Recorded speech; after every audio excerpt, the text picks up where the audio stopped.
Hello, ma'am and sir. I am Lialin Balinag, 34 years old from the Philippines. I have work experience as a domestic helper. My first employer was in Amman, Jordan, where I worked for 2 years. The family had 5 members, including 2 adults and 3 young kids. My second employer was in Qatar, where I worked for 3 years and 4 months, including 2 adults and a 4 months old baby. My work experience are cleaning, washing, ironing, cooking, and marketing.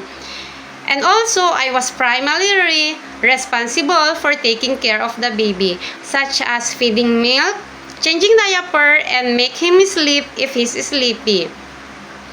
I understand the importance of trust and clear communication, so I'll always let you know if anything comes up.